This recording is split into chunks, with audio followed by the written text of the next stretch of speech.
राजस्थान के मुख्यमंत्री भजनलाल शर्मा भरतपुर के अटारी गांव के रहने वाले हैं। अटारी गांव में राजस्थान तक के रिपोर्टर सुरेश फौजदार पहुंचे और ये जानने की कोशिश की कि भजनलाल को करीब से जानने वाले लोग उनके बारे में क्या सोच रहे थे। भजनलाल का परिवार क्या सोच रहा था। उनका बचपन इसी गाँव में बीता था, लिहाजा बचपन के कई दोस्तों से भी बात हुई। सीएम भजनलाल के बचपन के दोस्त रामबाबू शर्मा से जब बात हुई तो उन्होंने बताया कि वो और भजनलाल दोनों एक किराए का कमरा लेकर रहते थे और पढ़ाई करते थे। रामबाबू शर्मा ने बताया कि वो और उनके दोस्त दोनों ही टीचर बनना चाहते थे, इसलिए एक साथ बीएड भी पास कर ली। हालांकि सिलेक्शन दोनों का ही नहीं हो पाया, जिसके बाद रामबाबू अपने घर वापस लौट आए और खेती बाड़ी का काम देखने लगे, जबकि भजनलाल ने बीजेपी ज्वाइन कर ली और सियासत के मैदान में अपना करियर तलाशने लगे और आखिरकार इतने लंबे संघर्ष के बाद आज वो राजस्थान के मुख्यमंत्री बने हैं। हम कक्षा 1 से लेकर और 12वीं तक साथ साथ पढ़े हैं। एक ही साथ हम विद्यालय जाते थे। किसी दिन वो विद्यालय नहीं जा पाते थे तो मैं रुक जाता था उनकी वजह से, और मैं नहीं जाता था तो वो रुक जाते थे। 12वीं तक हम साथ साथ पढ़े हैं। हमारे बीच में आपस में झगड़े भी होते थे, लेकिन वो कुछ क्षण के लिए होते थे। आज वो इतने बड़े पद पर हैं। आज भी मैं कभी भी उनसे मिलता हूँ तो आज भी हम में और उनमें नोक झोंक हो जाती है, लेकिन वो नोक झोंक कुछ ही क्षण के लिए रहती है और हम बड़े प्रेम से और अच्छे स्वभाव हृदय से मिलते हैं। आप गांव में कौन सी तक स्कूल था तब आप पढ़ते थे यहाँ पे? 8वीं तक स्कूल था। तो 8वीं तक यहाँ पे पढ़े, उसके बाद? इसके बाद वो 9th में और 10th में गगवाना चले गए। मैं उज्जैन चला गया था। उसके बाद पुनः हम 11th और 12th में नदबई के राजकीय उच्च माध्यमिक विद्यालय नदबई में पढ़े हैं।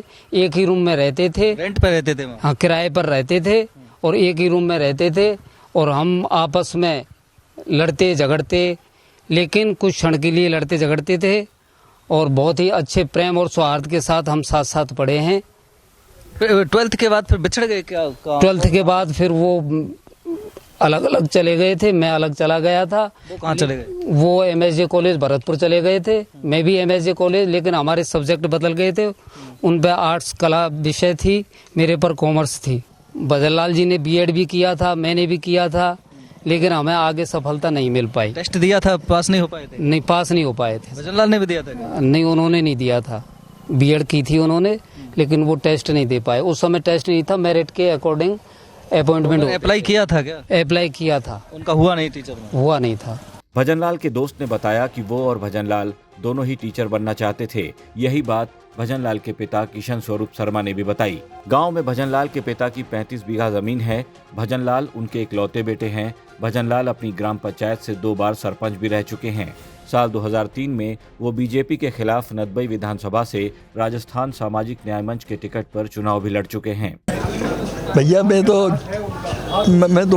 बीएड करवाई, मैं तो मास्टरी करवाऊँ तो मैं तो टीचर बनाना चाहते? हाँ, भगवान की मर्जी है। टीचर नहीं बने? ना बने, सरपंच बन गए। लेकिन सरपंच बन गए। हाँ, फिर शादी कर दी सरपंच के बाद? करिए पहले शादी कब कर दी थी? पहले है यही शादी तो। अच्छा, पहले हो गई थी। और सरपंच के दौरान विकास कार्य किए थे खूब मन करके और यूं भले भैया अपने के रहते पैसा खर्च है जा, पर दुनिया यूं कहेगी एक भजनलाल सरपंच हो, बड़ा काम करो। बीजेपी आलाकमान ने सांगानेर सीट से पहली बार विधायकी जीतने वाले भजनलाल शर्मा को सीएम बनाकर सबको हैरान कर दिया है। अब सियासी गलियारों से लेकर सोशल मीडिया तक पर भजनलाल की खूब चर्चा है। ब्यूरो रिपोर्ट, राजस्थान तक।